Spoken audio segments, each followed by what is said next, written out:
It is the final Spanish Grand Prix at Circuit de Barcelona Catalunya, but it's not the final race at this circuit for now. Join me as we talk about the Spanish Grand Prix in Barcelona before it moves to the Madrid for 2026. And we'll start off with the fact that the Spanish Grand Prix moves to the Madrid, or Madrid, or whatever it's called, but the Grand Prix of Barcelona is still on the calendar next season. This is something that I didn't particularly pay close attention to, but yeah. We will still have a Grand Prix in Barcelona next season, so it's not the last one for now, like, for example, it is with Imola. But the name for the race next year is not fully confirmed as far as I'm aware. I think it might be known as the Grand Prix of Barcelona or the Grand Prix of Catalunya.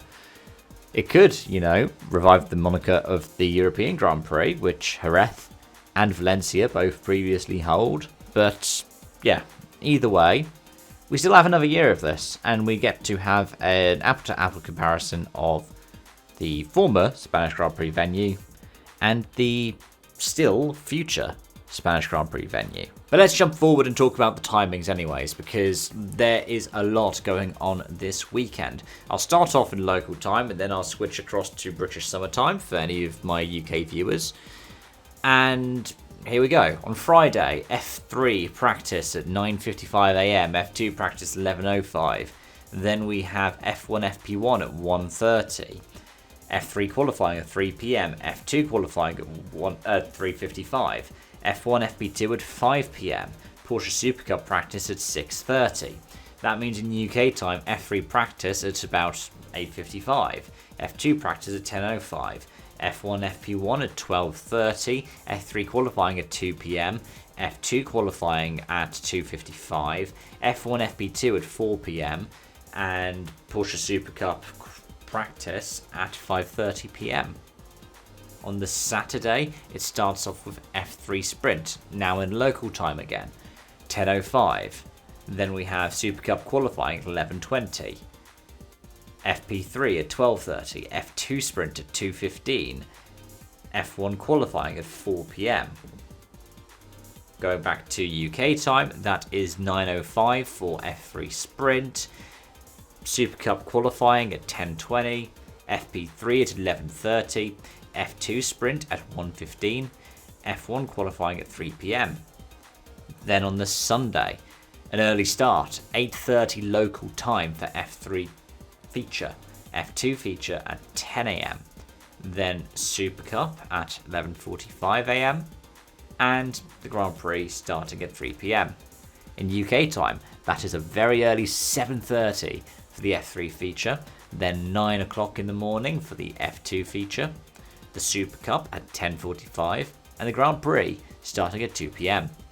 Now as for the weather forecast, it looks like it should be dry throughout the weekend.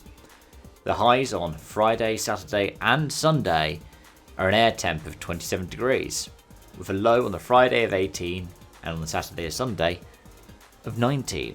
So quite nice, quite dependable, not too hot. So the idea that McLarens that have whatever way of looking after their tyre temperatures could take off is not necessarily the case here. But this is going to be a good measure as a circuit of how cars do. It's middle of the road in terms of temperatures, it's middle of the road in terms of corner profiles.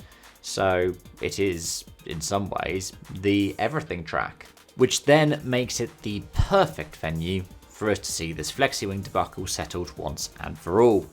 The technical directive comes in for this race. It talks about the testing for how flexible a car's wings can be. Because, well, people have been complaining that the other teams are doing things in certain ways they're not fans of. So we get this new rule. Who it's going to affect, we don't know.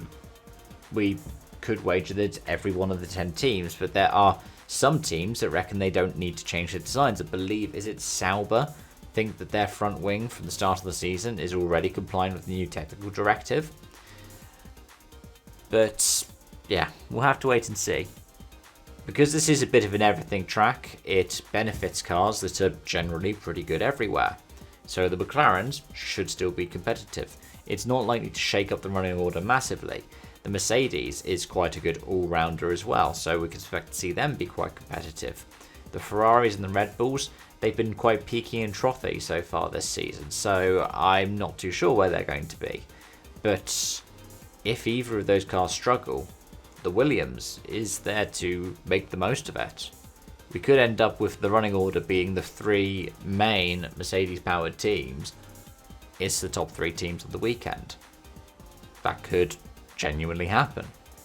And if you tried to extrapolate from last year's race, you might try to make that prediction all for yourself as well. Verstappen did win, but it was only by beating Lando Norris by 2.2 seconds. Lando had the faster car, but Max was able to defend.